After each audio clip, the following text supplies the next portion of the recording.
कृष्णाय वासुदेवाय हरये परमात्मने प्रणतः क्लेशनाशाय गोविंदाय नमो नमः।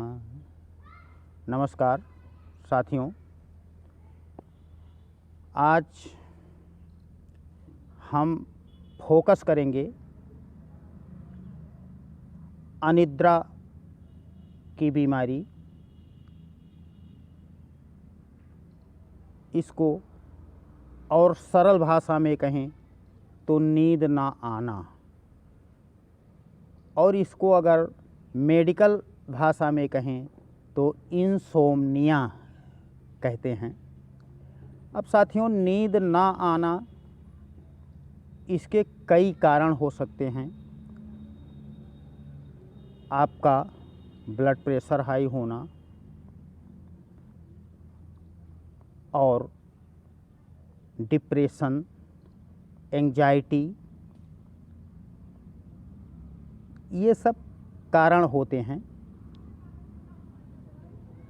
या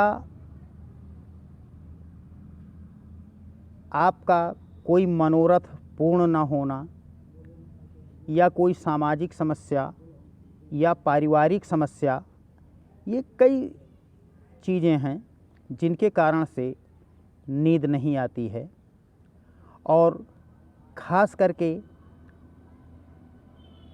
इसके लिए हमें अपने वाणी, विवेक और व्यवहार, इन तीन चीज़ों पर संयम की आवश्यकता होती है।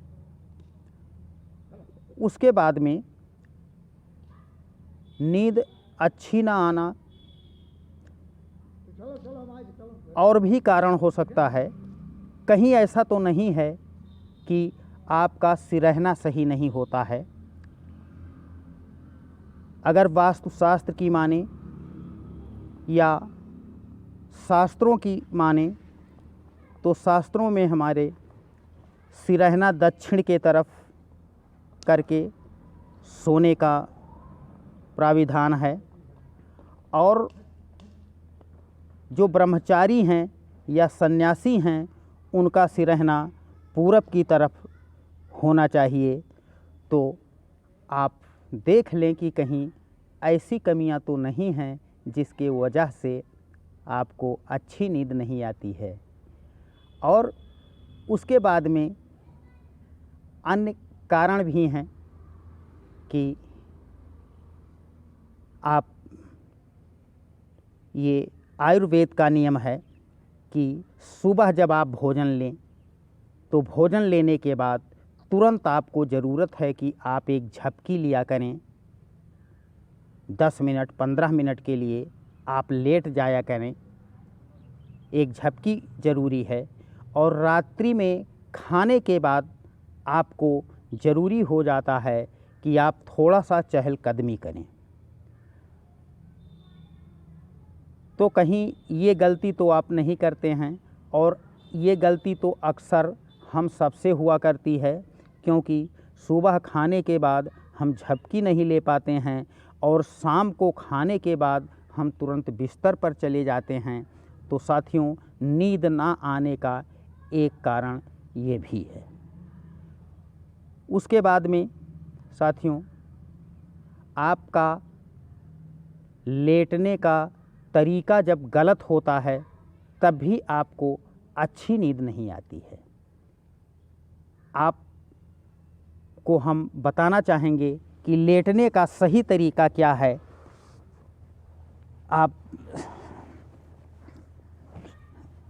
हम देखते हैं कि लोग कैसे लेटते हैं। कोई लेटता है इस तरह करके लेट जाता है, तो कोई यहाँ हाथ रख के लेट जाता है, तो कोई इस तरह लेटता है, सोता है। ये सब तरीके हमारे सोने के गलत हैं। और कोई करवट लेटता है तो इस तरह करके लेटता है, ये भी तरीके गलत हैं। तो साथियों, एक नींद अच्छी ना आने का एक कारण ये होता है कि हमारा लेटने का तरीका ही गलत है। तो सही ढंग से आप कैसे लेटें, उसके लिए साथियों देखिए, सही ढंग से लेटने के लिए या तो आप सीधे इस मुद्रा में लेट सकते हैं, और उसके बाद में अगर इस तरह आप ना लेटें तो आप इस तरह बाईं करवट होके और बग़ैर तकिया के आप लेटें। तकिया का काम हमारा ये कंधे से नीचे का जो भाग है ये करता है, और इसको मोड़ कर इस तरह, ये सबसे सही, ये घुटने हमारे थोड़े से टाइट नहीं होने चाहिए, मुड़े हुए होने चाहिए, और इस तरह लेटने का एक ये सबसे अच्छा तरीका है जो मेडिकल साइंस भी मानती है और शास्त्र में भी यही तरीका सर्वोपरि माना गया है साथियों। तो लेटने का सही तरीका ये है, और उसके बाद में हम नींद अच्छी आए इसके लिए हम आपको बताएंगे कुछ छोटी छोटी यौगिक क्रियाएं जो आपको अच्छी नींद लाएंगी। और साथियों देखिए, यौगिक क्रियाएं क्या हैं। इसमें सबसे पहले आपको क्या करना है, खाने के तुरंत बाद आपको वज्रासन में बैठ जाना है। वज्रासन देख लीजिए, वज्रासन का वीडियो हम आपको दे चुके हैं, डाल चुके हैं, इसलिए उसका डिटेल नहीं करेंगे। इनको इस तरह से घुटनों को मोड़कर बैठते हैं और दोनों पंजे आपस में मिले होते हैं, अंगूठे दोनों आपस में मिले होते हैं, और ये पंजे हमारे नितंब के नीचे दबे होते हैं, और ये एड़ियाँ हमारी बाहर की तरफ निकली हुई होती हैं। इस तरह हम कम से कम 5 से लेकर 10 मिनट या अधिकतम 15 मिनट तक वज्रासन में बैठते हैं, जिससे हमारा पाचन, अगर इसको 6 घंटे में होना चाहिए तो 10 मिनट 15 मिनट वज्रासन में बैठने के बाद हमारा पाचन 3 घंटे में हो जाता है। क्योंकि जब इसको हम फोल्ड कर देते हैं तो यहाँ एक बंध लग जाता है और नीचे का जो ब्लड है वो रुक जाता है, वो पाचन के काम में शरीक हो जाता है, इसलिए पाचन हमारा आसानी से हो जाता है। तो जब पाचन आसानी से होता है तो गैस, कब्ज, एसिडिटी ये भी अनिद्रा के कारण होते हैं, तो ये स्वयं दूर हो जाते हैं। और उसके बाद में एक ये वज्रासन में बैठना, और वज्रासन में बैठकर कुछ छोटी छोटी यौगिक क्रियाएं भी हम कर लेते हैं साथियों। तो उसमें हम सबसे पहली क्रिया जो हम करते हैं वो करते हैं अनुलोम विलोम। दाएं हाथ के दाएं अंगूठे से दाईं नासिका बंद कर लेते हैं, उसके बाद में सांस अंदर लेते हैं, यानी कि पूरक करते हैं। ये फिर बाईं नासिका बंद, दाईं से रेचक करेंगे, दाएं से पूरक करेंगे, बाएं से रेचक, बाईं नासिका से पूरक, दाईं से रेचक। इस तरह से हम अनुलोम विलोम प्राणायाम करते हैं, और अनुलोम विलोम प्राणायाम कम से कम 5 मिनट करते हैं।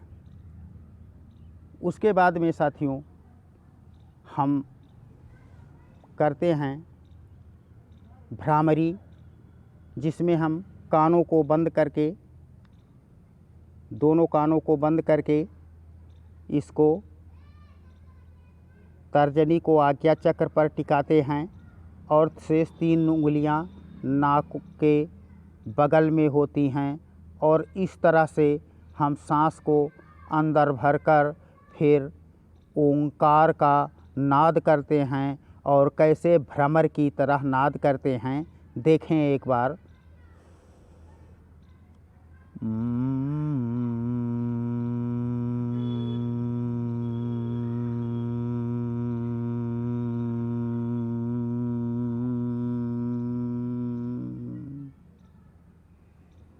यह क्रिया हम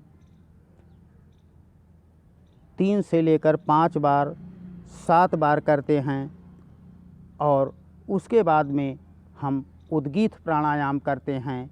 उद्गीत सांस को अंदर भरना है, उसके बाद ओम का उच्चारण करना है कम से कम 5-7 बार।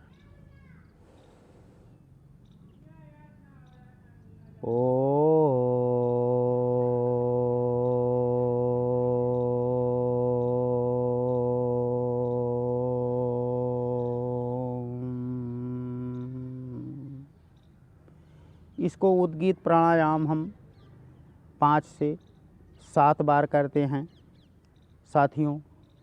उसके बाद में ये 3 यौगिक क्रियाएं और इससे पहले जो हमने आपको कुछ एहतियात बताए हैं उसमें सिरहने की बात हम किए हैं। सिरहने के बाद में आपके उठने लेटने का ढंग कैसा होना चाहिए, ये सब बातें आप ध्यान में रखकर सोने की तैयारी किया करें, क्योंकि सोना अपने आप में बहुत बड़ी चीज़ है और इसको आप जब बिना तैयारी के करने लगते हैं तो दिक्कतें आती हैं। इसलिए सोने की भी तैयारी करना चाहिए। और साथियों, ख़ास करके एक बात मैं और बता देना चाहूँगा कि अच्छी नींद के लिए आपके घर में जो 40 वाट के या और बल्ब आपके जलते हैं, इन बल्बों को नहीं जलना चाहिए। 0 वाट का बल्ब मान्य है सोने के लिए। अगर आप अधिक प्रकाश में लेटते हैं तो निद्रा इससे भी आपको नहीं आती है। और साथियों, निद्रा तो देवी है, तो देवी की स्तुति भी आप लोग कम सोने से पहले कर लिया करें। और वो बहुत आसान स्तुति है, उसको देखिए। या देवी सर्वभूतेषु निद्रारूपेण संस्थिता नमस्तस्यै नमस्तस्यै नमस्तस्यै नमो नमः।